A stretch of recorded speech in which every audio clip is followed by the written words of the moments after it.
अयोध्येतील राम मंदिराच्या लोकार्पण सोहळ्याला उपस्थित राहण्याचा बहुमान देशातील 11 दाम्पत्यांना मिळालाय। तर त्यामध्ये नवी मुंबईच्या कांबळे दाम्पत्याचा सुद्धा समावेश आहे। विठ्ठल कांबळे आणि उज्ज्वला कांबळे अशी या पती पत्नीची नावे आहेत। दरम्यान विठ्ठल कांबळे हे कारसेवक होते आणि त्यांनी 1992 साली झालेल्या राम मंदिर आंदोलनामध्ये सक्रिय सहभाग घेतलेला होता। याच वेळी कांबळे दाम्पत्यासोबत एक्सक्लुझिव्ह बातचीत केली आहे आमचे प्रतिनिधी सिद्धेश भात्रे यांनी। येत्या 22 जानेवारी रोजी अयोध्येमध्ये श्री राम मंदिराच्या रामललाचं जे प्राणप्रतिष्ठा सोहळा पार पडणार आहे आणि यासाठी महाराष्ट्रातून कांबळे दाम्पत्याची पूजेसाठी निवड करण्यात आलेली आहे। मी सध्या याच कांबळे कुटुंबियांसोबत आहे।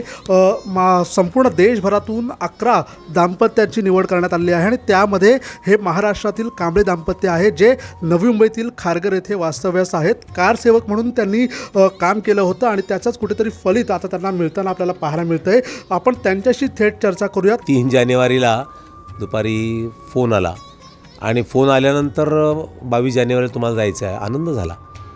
पण 22 जानेवारीला केवळ जायचं नाही तर त्या गर्भगृहामध्ये साक्षात तिथं पूजा करण्याचा मान तुम्हाला मिळणार आहे असं कळल्यानंतर अतिशय आनंद झाला। आनंद झाला म्हणताना आपण कोणत्या भाषेत कोणत्या शब्दात व्यक्त करावे कळत नव्हतं। त्यामुळे आनंदामध्ये आनंदाश्रू वाहत होते आणि धन्य झाल्याच्या मनातल्या भावना होत्या। त्या भावना मनात ठेवून मनात असं वाटत होतं की आपण कुठेतरी काहीतरी केलेलं आहे जे फळाला येतं आहे। त्यामुळे खूप आनंद होतो आणि ती बातमी ऐकल्यानंतर खूप आनंद झाला। 3 तारखेला मलाही फोन आला 4:30 वाजता आणि सांगण्यात आले की तुमची अयोध्येला जे राम प्रतिष्ठा होणार आहे 22 तारखेला प्राणप्रतिष्ठा, तर त्याच्यामध्ये तुमची निवड झालेली आहे। तर सुरुवातीला तर मला असं वाटलं की कोणतरी माझी मस्करी करते।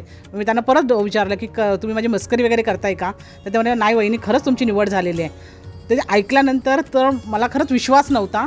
एवढ्या जोरात मी किंचाळले। हा धाकटा मुलगा माझ्या बाजूलाच होता, तो इतकं जोरात ओरडला, आई तुला झालं आहे काय झालं? म्हटलं अरे काही नाही म्हणे, असं मला फोन आला। मग त्याने दादाला सांगितलं की अरे असा आईला फोन आला आहे। मग त्याने बाबाला फोन करून विचारलं की बाबा आईला असं आमंत्रण आलं। मग त्यांनी सांगितलं की हो आम्हाला 22 तारखेचं आमंत्रण आलं। तर तो क्षण म्हणतात ना की काहीतरी गेल्या जन्मीचे जे पुण्य असतील शेवटी ह्या जन्मी फळाला आले असं मला वाटतं आणि खरं खूप खूप आनंद झालेला आहे आम्हाला। सिद्धेश म्हात्रे, साम टीव्ही, नवी मुंबई।